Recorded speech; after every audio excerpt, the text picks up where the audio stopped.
جمعہ کا اجتماع ہے اور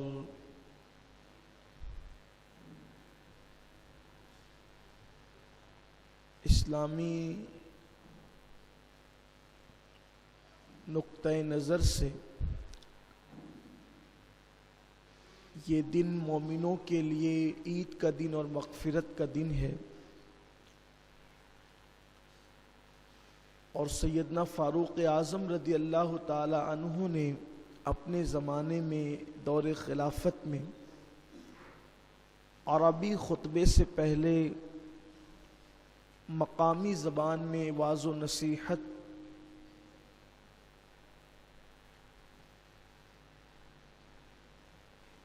کی بنیاد رکھی کہ عربی خطبے سے پہلے مقامی زبان میں مسلمانوں سے امام جمعہ کوئی گفتگو کرے، خطاب کرے، ان کو نصیحت کرے اور اللہ کے دین سے قریب کرنے کی کوشش کرے۔ اس موقع پر مجھے اللہ کے رسول صلی اللہ علیہ وآلہ وسلم کی وہ حدیث کریمہ یاد آ رہی ہے جو آقا کریم صلی اللہ علیہ وآلہ وسلم نے اپنے عظیم صحابی حضرت سیدنا ابو ہریرہ رضی اللہ تعالی عنہ کو مخاطب کر کے ان کو نصیحت فرمائی تھی۔ حضور اکرم صلی اللہ علیہ وآلہ وسلم نے بہت ساری نصیحتیں مختلف مواقع پر الگ الگ صحابہ کو کی تھی۔ یہ جو حدیث میں پیش کرنے جا رہا ہوں یہ خاص سیدنا ابو ہریرہ رضی اللہ تعالیٰ عنہ کو مخاطب کر کے میرے آقا صلی اللہ علیہ وسلم نے فرمائی تھی۔ اللہ کے حبیب صلی اللہ علیہ وآلہ وسلم نے حضرت ابو ہریرہ رضی اللہ تعالیٰ سے فرمایا، اے ابو ہریرہ، تم کبھی نماز جمعہ کو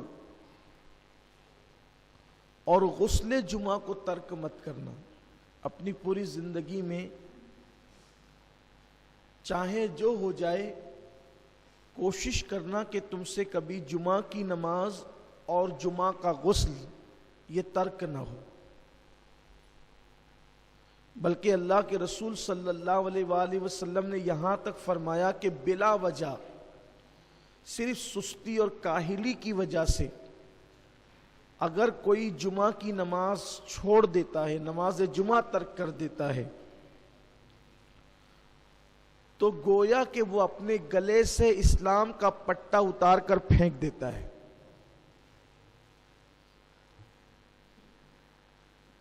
اس لیے جمعہ کی نماز کبھی ترک نہیں کرنا۔ آج کل دیکھنے میں یہ آ رہا ہے کہ چھوٹی چھوٹی بیماریوں کی وجہ سے بھی لوگ نماز جمعہ چھوڑ دیتے ہیں۔ میں تو بیمار ہوں، بیمار کے لیے نماز نہیں ہے۔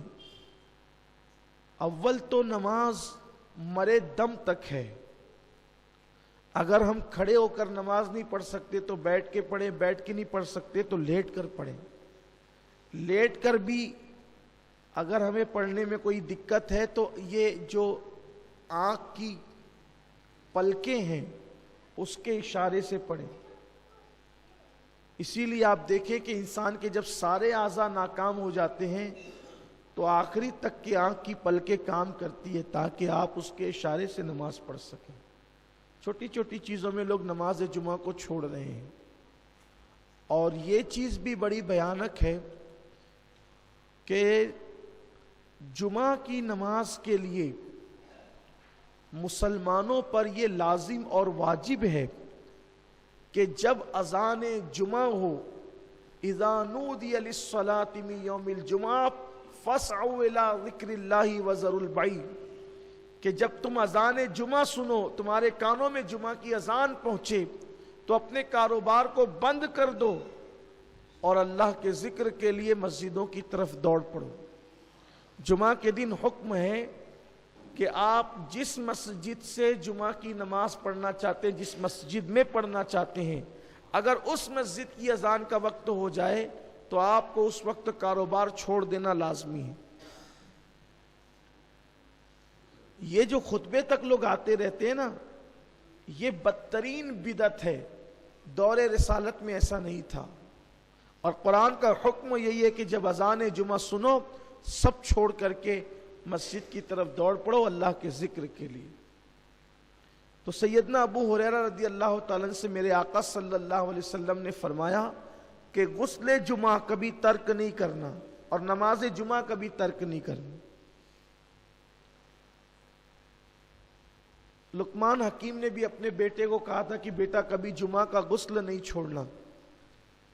یہاں تک روایتوں میں آیا کہ جو مسلسل غسل جمعہ کرتا ہے اللہ اسے 70 بیماریوں سے اور بلاؤں سے محفوظ فرماتا ہے۔ اور حدیث پاک میں یہ بھی آیا ہے کہ جمعہ کا جس نے احترام کیا، جس نے جمعہ کی تعظیم کی، اور شب جمعہ میں جس نے سنت مصطفیٰ کے مطابق وظیفہ زوجیت ادا کیا اور پھر اس نے غسل کیا اور خوشبو لگا کر وہ مسجد کی طرف چلا، تو ہر قطرے کے بدلے میں اللہ تعالیٰ اسے 1 سال کی عبادت کا ثواب عطا فرماتا ہے۔ اور جب وہ مسجد میں آیا اور لوگوں کی کاندھوں کو اس نے نہیں پھلانگا، حدیث پاک ہے کہ مسجد میں آیا لوگوں کے کاندھوں کو نہیں پھلانگا۔ لوگوں کے کاندھوں کو نہیں پھلانگے کا مطلب یہ ہے کہ لوگ بعد میں آتے ہیں اور آگے آگے گھسنے کی کوشش کرتے ہیں، یہ بھی منع کیا گیا ہے۔ بلکہ اللہ کے رسول صلی اللہ علیہ وآلہ وسلم نے سیدنا ابو ہریرہ سے ایک دن فرمایا، اے ابو ہریرہ کیا تم نے جمعہ کی نماز نہیں پڑھی؟ حضرت ابو ہریرہ نے عرض کی یا رسول اللہ میرے ماں باپ آپ پہ قربان، میں نے تو جمعہ آپ کی اقتدا میں آپ کے پیچھے پڑھا ہے۔ پھر سرکار علیہ السلام نے فرمایا ابو ہریرہ کیا تم نے جمعہ کی نماز نہیں پڑھی؟ پھر اس کی حضور میں نے تو آپ کی اقتدا میں جمعہ پڑھی۔ پھر اللہ کے رسول صلی اللہ علیہ وآلہ وسلم نے فرمایا اے ابو ہریرہ کیا تم نے جمعہ کی نماز نہیں پڑھی؟ تو پھر ان کو احساس ہو گیا کہ یا رسول اللہ صلی اللہ علیہ وآلہ وسلم میں تو آپ کی اقتدا میں نے جمعہ پڑھی۔ تو سرکار نے فرمایا کہ تم بعد میں آئے تھے اور تم صفوں کو چیرتے ہوئے آگے آ رہے تھے، جو ایسا کرتا ہے گویا وہ جہنم کی آگ کو پھلانگتا ہے۔ صفوں کو چیر کر آنے والا گویا کہ جہنم کی آگ کو پھلانگتا ہے۔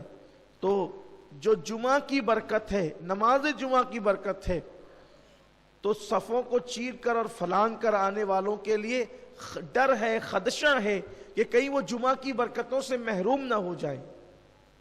اس لیے بعد میں آنے والوں کے لیے ضروری ہے کہ ان کو جہاں جگہ ملے وہ وہیں بیٹھ جائے، صفوں کو نہ پھلانگے۔ اور پہلے آنے والوں کے لیے ضروری ہے کہ وہ آئے تو اولین صف میں بیٹھے تاکہ پیچھے سے آنے والوں کو پھلانگنا نہ پڑے، ورنہ وہ جمعہ کی برکتوں سے محروم رہیں گے۔ لوگ جو ہے وہ آتے ہیں پیچھے بیٹھتے ہیں، اپنی سہولت سے بیٹھتے ہیں، دیوار کا ٹیک لگا کر کے بیٹھتے ہیں، لوگوں کی پوزیشن یہ ہوتی ہے۔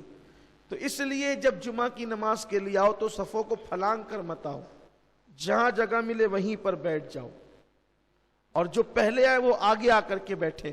اللہ کے رسول صلی اللہ علیہ وآلہ وسلم نے فرمایا کہ اگر لوگوں کو پہلی اور اولین صفوں میں بیٹھنے کی فضیلت معلوم ہو جائے، لوگوں کو پہلی اولین صفوں میں بیٹھنے کی فضیلت معلوم ہو جائے تو لوگ مسجد میں قرآن اندازی کرنے لگے کہ پہلی صف میں کون بیٹھے گا، اور بلکہ یہاں تک فرمایا کہ لوگ مسجد میں تلوار نکالیں گے پہلی صف میں بیٹھنے کے لیے اگر ان کو صف اول میں بیٹھنے کی فضیلت پتہ چل جائے۔ لیکن یہاں تو حال ایسا ہی ہے کہ لوگ مسجدوں کے اندر اپنی طرز پر آتے ہیں، اپنی طرز پر بیٹھتے ہیں۔ اولین بیٹھو، بلکہ جب خدا کی رحمت اترتی ہے نماز کے اندر، نماز با جماعت میں، تو پہلے وہ امام پر اترتی ہے۔ سب سے پہلے اللہ کی رحمت حالت نماز میں جو اترتی وہ امام پر اترتی ہے، پھر جو صف امام کے قریب ہوتی ہے اس پر اترتی، پھر جو اس صف سے قریب ہوتی ہے اس پر اترتی، پھر جو اس کے قریب ہوتی ہے اس پر اترتی، یعنی الگ ترتیب۔ اسی لیے صف اول میں نماز پڑھنا یا اولین صفوں میں نماز پڑھنا یہ بہت برکت کی چیز ہے۔